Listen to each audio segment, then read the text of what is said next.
Okay, hi everyone, I'm James Dilleen and my essay will be on the evolution of esports from LAN centres to World Cup stadiums. So what I wanted to do was discuss the growth, where they came from, where they are now, and some negative aspects along with all the positives of esports themselves and how popular they're getting. So first of all, what are esports? So esports are video games that are played competitively in a tournament scenario offering for prize purses. As you can imagine, competitive gaming has existed for as long as games themselves. Pong and Space Invaders were designed, you wanted to win. So the whole aspect of gaming is you want to win. Esports just brings that into a different scenario where it brings it into you earn money and you try and be the best of the best. So the very first example I could find was Atari hosting its first Space Invaders tournament in 1980. More than 10,000 people participated, and basically it was just who could get the top score on the top leaderboards of Space Invaders on arcade machines. So esports were really done through like arcade centres and LAN centres, and only really when PCs became generally available to the public and you had networked games did they really take off. So in 1997 the Cyber Athlete Professional League was founded, and later that year the CPL hosted their first tournament and offered $15,000 in prize money for Quake. So the winning player earned probably $7,500 of that $15,000 for just playing a video game. So this is where money started coming into it. And during that era, first-person shooters were the dominant genre. It was all Quake. There was another tournament hosted by John Carmack, where the winner of the Quake tournament actually won his Ferrari. So he gave them the Ferrari that he used to drive if you won a Quake tournament. So when StarCraft came out, real-time strategies started coming in, and then MOBA games. So like in the past few years, you've had the rise of League of Legends and Dota 2, where it's just taken off to astronomical levels. So here's just an example. Season 1 of League of Legends was played in a LAN centre. Season 2, they got a kind of a convention centre. Season 3 was the Staples Centre, which is the home of a basketball team in America. And Season 4 had 40,000 people watching the League of Legends World Finals in the World Cup Stadium in Seoul. So it's grown to, and that's from 2011 to 2014, and it was held in Berlin this year. I just couldn't get a photo of the event. So in 2014, as I said, 40,000 people were in the 2002 World Cup final stadium, and they watched people play video games for money. Online, this is the best aspect of esports. It's so accessible. You don't have to have a TV subscription. You don't have to have anything. If you have internet and a smartphone or a tablet or a PC, you can be viewing this easily. So 27 million unique viewers viewed the League of Legends World Finals, with 11 million people viewing at one time during the finals themselves. So prize pool was $2.13 million, and that was put up by Riot Games. And the winning team of 5 got $1 million. So that's $200,000 per player for winning a game, being the best in the world. But developers started to notice that people like buying stuff in games. They like microtransactions. So why not utilize this? So the developers utilized crowdfunding. So crowdfunding is where developers started to offer in-game items, and a percentage of the items in-game would go directly to the major prize pools. So why would you put up millions of your own money when the community is willing to do it for you regardless? So this way they put 25% of the money they earned into the prize pool, and 75% goes to them. So they actually cover the cost of their event, no matter what. They'll cover the cost of renting the stadiums, the productions, everything. The prize money they even put in themselves is all covered because they make so much profit. And this year it was shown like to different levels altogether. The International 5, so Valve Software, the creators of game Dota 2, they started a compendium which gave you in-game items, and the more you leveled up your compendium, the more items you got in-game. So 25% of the sales went directly towards the prize pool, and Valve gave $2 million generously of their own money to the prize pool, but happened to make $54 million in profit, with $16.4 million going extra to the compendium. So the International 5 prize pool was $18.4 million for a video game. And the winning team of the International 5 would receive $6.6 million for a team of 5. So this guy, this is Sumail. He is a member of the winning team, Evil Geniuses, and he is 16 years old. And for the International 5, he pocketed $1.3 million in prize money. And that's only for this event. For all this year, you can look it up online. There's trackers where you can see these people's earnings. He's close to $2 million, and he's 16 years old. So this is where I want to discuss the negative aspects of esports. How much is too much? This is where SportsCenter in America on ESPN, huge broadcasting station in America, covered the international, and they said they gave out these numbers. So obviously the other three are singles. So the Masters, Wimbledon, and the World Series of Poker, and the Internationals right there in the middle of them with more money than all of those combined. So now, when I was younger, I'm an avid Man United fan. I used to watch Man United. I wanted to be David Beckham. I wanted to grow up, play for Man United, and earn that kind of money. It's the same for this.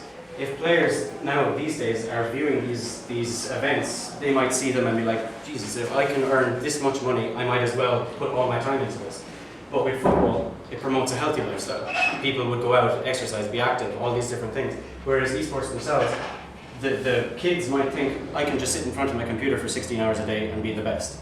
And it's just, I don't know if this kind of money, the fact that it's getting so large, does it incentivize addiction into video games? To be the best there is, to not do anything other than practice. That's something I'd like to delve deeper into in my final essay and just have a look at the negatives of it. So just even to look at the viewership statistics for 2015. Esports market is 134 million viewers around the world. Twitch TV has more than 100 million registered users. This is stats from April this year. And 13% of them, when they log into Twitch, will go and look at some esports broadcast, no matter what. And every day they'll spend 1 hour and 45 minutes on average watching live streams. So from the minute they log onto Twitch, they click into a live stream to watch a league or some form of competitive match, they'll stay there for almost 2 hours watching it. Corporate sponsorships have led to $111 million this year. There's an ad that's always aired on all these esports streams with Intel. It's filmed from the pro player's perspective. He buys a processor, he starts winning matches. He keeps winning matches. He gets emailed from teams. He goes, signs a contract, and he gets handed a briefcase full of money. And I don't think this is healthy for younger players either, because, geez, I'm going to buy Intel's processor for €300. I'm going to be the best there is. I'm going to get a briefcase full of money and cars and all this kind of stuff that's shown in the ad. So why is it so compelling? Why do people tune in? Why do people watch it? It's familiarity. So if I play Counter-Strike, like I do way too much, you can go onto Twitch, view a professional stream, and you know what's going on. You can admire the skill that these players have because you can see stuff that they do that you'll never be able to do. The interactivity, you can chat with people. Now, I know Twitch chat is probably one of the worst examples of that because it's just the worst thing on the planet, but once it's good, it's good. You get to chat about the game with all these different people. And now there's gambling, so people can put big money into these games. There's Alpha Draft and all different fantasy companies in America that after setting up based on esports, they'll track stats in the game and you can pay into leagues and earn money from it. But this is where I go on to, it's a negative.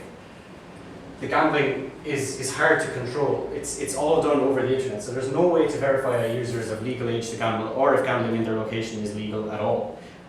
It can lead to addiction in gambling. I've seen a lot of people who will lose all their in-game skins and just buy more for the purpose of gambling. They don't care about the skins themselves, they just care about actually winning money. And then there's this, match fixing. In 2014, a Counter-Strike team, which would have been one of the best in America, had a match against one of the worst in America, so they were obviously going to win. What they did was they placed thousands of dollars of items on the other team, and then lost on purpose. So they lost all of their genuine fans, a lot of money. It's a kind of, I suppose, a reminder you should be careful when you're gambling, because this could happen. But Valve stepped in and they indefinite ban on 4 to 5 of the team members that were proven to have thrown the game on purpose. So these guys were some of the best players in the world. They had salaries, they had sponsorships, they had everything. All that's gone because of what they did.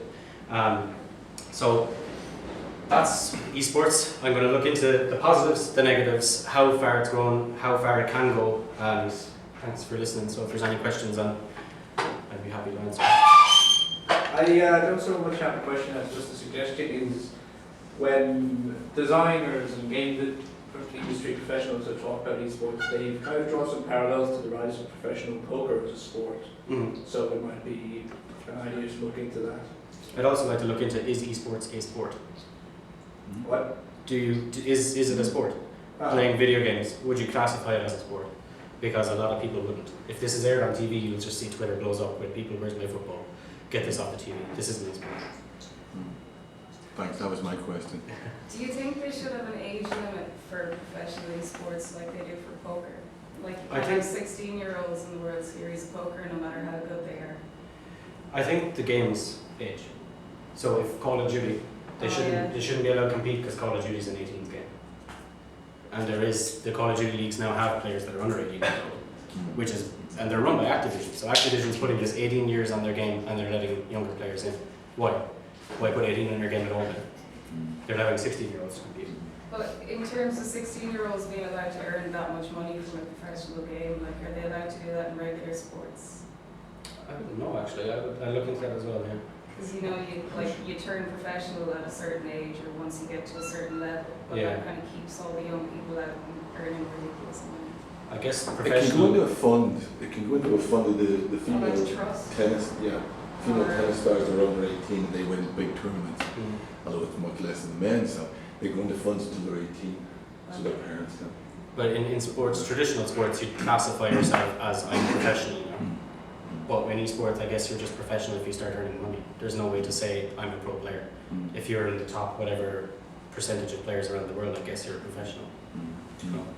There is a way to categorise a professional in any profession. And a professional is someone who is full-time earning money solely from that So it's their primary career. job. Whereas a semi-professional would be someone who is doing it part-time but also has another job as well as in sport. And where an amateur would be someone who's not making any money off of it. Okay.